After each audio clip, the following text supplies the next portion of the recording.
यानंतर आणखी काही महत्त्वाच्या बातम्या आपल्याला बघायच्या आहेत।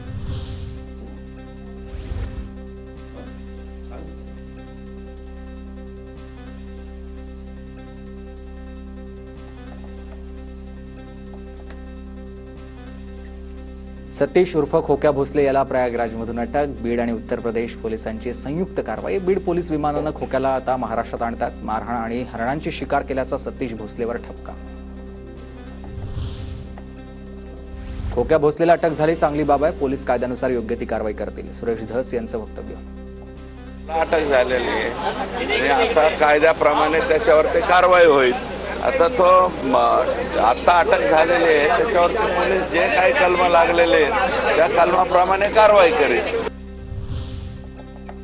खोक्या पोलिसांना सापडला, आता बोका पण आत जाईल। खोक्याजवळचा सोन्याचा खजिना कुठून येतो ते शोधा, वडेट्टीवारांची मागणी।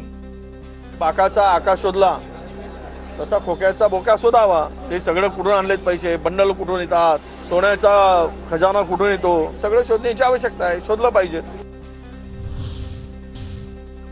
संतोष देशमुख हत्या प्रकरणातील फरार आरोपी कृष्णा आंधळेला नाशिकमध्ये बघितल्याचा स्थानिकांचा दावा आहे। पोलीस घटनास्थळी दाखल झालेत, सीसीटीव्हीच्या आधारे तपास सुरू आहे। धनंजय देशमुखांचे नातेवाईक दादा खिंडरकरचा आणखी एक कारनामा समोर आला आहे। दादा खिंडरकरांनी एका घरावर हल्ला केल्याचा व्हिडिओ समोर आला आहे। व्हिडिओ व्हायरल होतो आहे। संतोष देशमुख हत्या प्रकरणावरून लक्ष विचलित करण्यासाठी अनेक जुने व्हिडिओ काढले जात आहेत। माझ्या विरोधात प्रकाश सोळंके, संदीप क्षीरसागर यांच्या विरोधातील व्हिडिओ व्हायरल केले जात आहेत, पण देशमुखांना न्याय मिळत नाही तोवर माघार घेणार नाही, सुरेश धस यांची भूमिका आहे।